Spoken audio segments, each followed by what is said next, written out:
With money. I'm often asked to share this recipe that I'm about to make for you.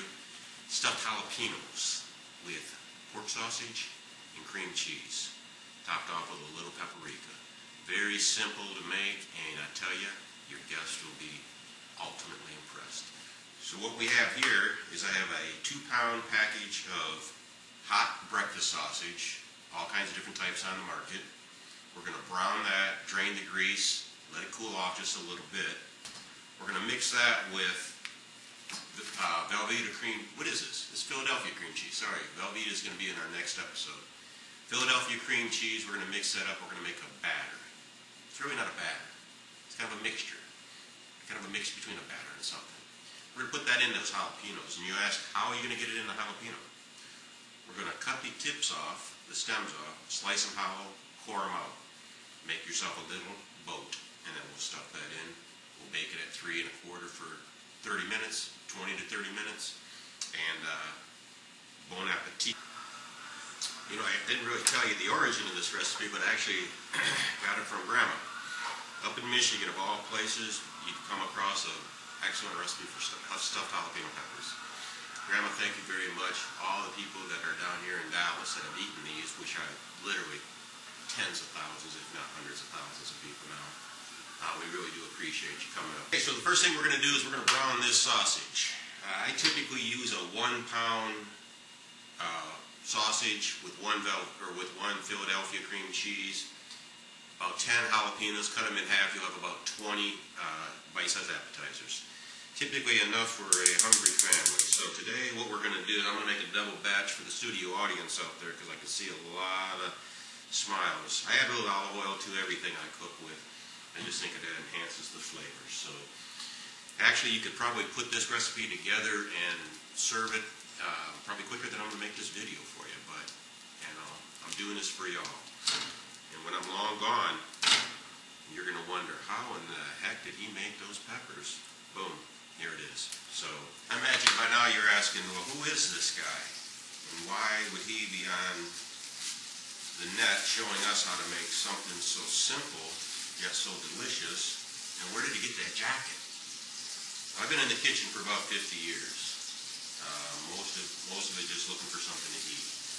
Started cooking about 8, 9 years ago, fairly seriously, only because my wife said that she's not going to do it, and I'm getting rather thin. So here's what we're going to do. We're going to cut. We're going to stop talking about my wife now because she will watch this video, I'm sure, at some point in time too. And I do love her. 27 years of love. It's just incredible. So what we're going to do to get these jalapenos ready is I just cut the stem off it, cut them lengthwise in half, fairly simple, right? Then I'm going to get the center of that out. I'm going to do this, I'm going to cut probably 40 of these, or actually 20 of them. I'll cut them in half, so I have about 40 appetizers here to serve on a broad. This is real-time cooking, and real-time video photography, which once again I think the video will probably speak for itself when it's all finished.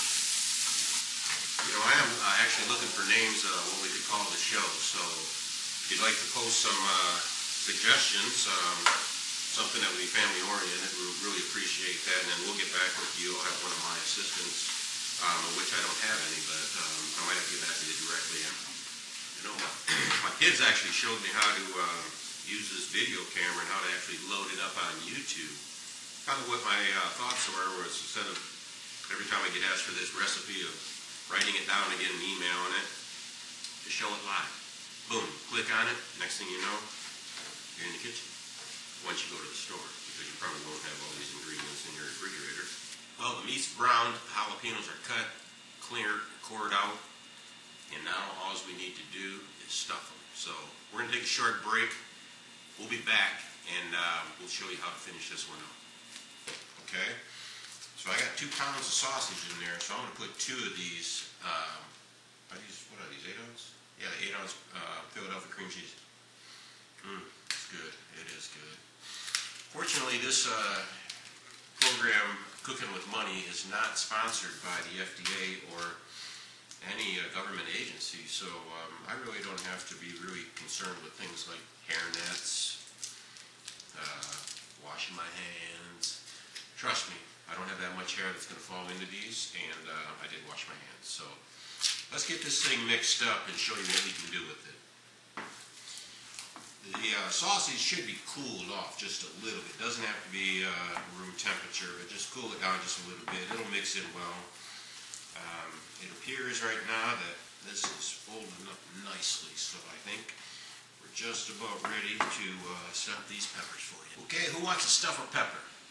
So all we're doing now is you can see the final pepper product, which is cored out, cleaned out. Take the seeds out, because otherwise you'll have a bunch of people be yapping about it being too hot. I'm just going to take a little bit of the mixture and kind of stuff it in like so. Very simple. So yeah, just take a little pinch. It's not a lot. You don't need a lot. You know, load up the boat a little bit. It's like a bunch of sailors going out on a mission. 3-day cruise. Stay with me, because what we're going to do now, I've got them stuffed. We're going to get into our GE profile refrigerator. GE is one of our sponsors here, as is Philadelphia cream cheese. Can you get a shot of that, Johnny? Thank you. All right.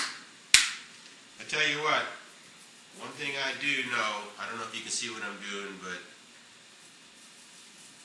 we're going to sprinkle a little cream or a little Parmesan on that. I didn't tell you that. That was a secret ingredient. I didn't tell you that for a reason, because I wanted you to email me and say, hey, should you put some Parmesan on that? Yes, you should. I parm it up, which is Grandma's recipe, and then what I do, kick it up just another little bit, about another gear, in a little ground red pepper. I'm going to pop this in the oven for about 20 minutes at 350. Don't worry about them rolling down there. I'll catch you. Okay, 20 minutes, 350, and I'll show you what these are going to look like.